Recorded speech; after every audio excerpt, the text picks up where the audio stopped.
Hi, second grade scientists. It's Mrs. Shepherd here. So I created the two other YouTube videos that I'll put later in the lesson from a book that I found online that I could read to you. And then I found my super favorite desert animal adaptation book. So I have to read this to you too because I love reading this every year with my students. This book just focuses on desert animals and their adaptations. So we're going to read it together right now. And I just want you to be thinking about how do these animals, even how do the plants in the desert survive? And that's what we're learning about this week. And lucky you, you get 3 videos of me this week. About desert animals. Deserts are dry places. Some are very hot and others are freezing cold. Some deserts can be both. Desert animals have special ways of finding food, water, and shelter. These ways are called adaptations. Body parts.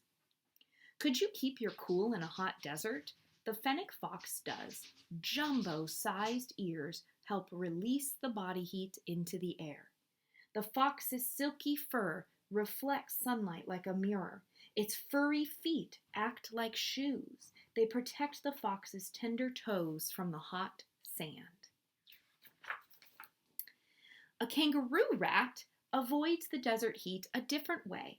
These rats are nocturnal. Their huge eyes see well even when it gets dark. Boys and girls, nocturnal means that an animal can sleep all day and stay awake all night. Their eyes are really good at seeing at night. So a lot of nocturnal animals are in the desert because it's cooler at night and they get out of their homes and their burrows at night to find food. Marsupial moles don't need eyes at all. And this one always looks kind of gross. So here's its face with no eyes, its mouth. These are his little front hands, and he's eating a scorpion. They live in the cool, dark tunnels beneath the desert. Scoop-like hands are terrific for digging and gripping their prey, but they don't need to have any eyes because they live underground most of the time unless they sense something and they come up and eat it.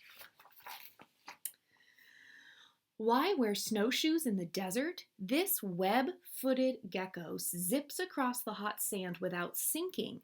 His wide feet make digging very easy too.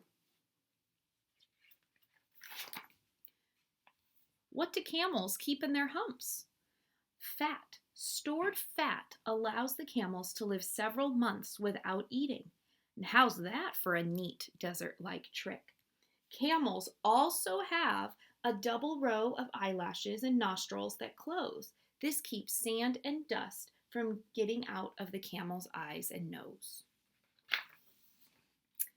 Body coverings. In very cold deserts, some animals wear 2 fur coats to stay warm. This is a yak. It has long, shaggy hair that nearly touches the ground. It is like the yak's jacket. And the soft, warm hair underneath is its woolly underwear. So this yak lives in a cold desert and has 2 layers of fur to help keep it warm. In the hot deserts, thick, scaly skin protects the tortoises from the sun. Tortoises store water in their bodies, and they rarely drink or pee. Many desert tarantulas are lighter colored than tropical tarantulas. Dark colors hold in the heat. A light-colored body keeps the spider cool. I just love this book. It has so many good examples. Behavior. Elf owls' nests are inside of big cactuses. A cactus is a cool, shady, and safe place away from predators. How does a desert frog keep from drying out? A Spencer's burrowing frog lives underground. They only come to the surface to mate after heavy rains. So they stay under the ground for most of the year and only come up if it has a big monsoon rain, if there's lots of rain. Look at this huge Gila monster. Oh, sorry, not a Gila monster, a goanna. Goanna moms have a clever way to keep their eggs safe in the desert. This lizard digs a hole in a termite mound. She lays her eggs inside. So let's pause for a second. This goanna lizard did not make this big mound. This is a termite mound where termites live and have their home. But she is going to add her eggs to the inside of the termite mound. The termites will then patch the hole after she leaves. They're going to repair their house. And inside the mound, her eggs will stay cool and protected. At hatching time, the mom will just sense that it's time to return to her eggs. She will return and free her babies. So in a sense, this goanna lizard, she is using the termite's house as a nest for her babies and her eggs. But she is really kind of smart because she's not having to make her own nest. She's just using their termite house to protect her babies.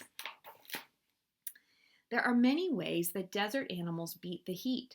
A wheeling spider rolls and bounces along the sand's hot surface. So he's in the shape of a circle. You can roll along. And of course, he can stretch his legs out when he needs to, but if he wants to move really fast, he can roll so he's not touching the hot sand. A pebble mound mouse builds a pile of stones over its burrow. A burrow is a hole it's dug into the ground. The stones protect the entrance and keep out hot air. The burrow will stay even cooler and cozy all year around with the stones outside. Thirsty? There is water in the desert if you know where to look. This white-winged dove sips water from a saguaro cactus. Its fruit has juicy nectar.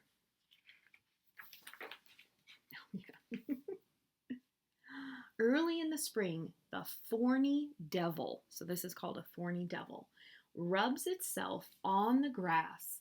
The dewdrops fall from the lizard's spine and roll into its mouth. So this lizard goes up to little pieces to grass and rubs its body against the grass in the morning to collect any of the dewdrops, the little drops of water on the grass. And then it tips its body so that all the water will roll down its body into its mouth. So I want you to enjoy this week of learning all about desert animals and their adaptations. Have fun!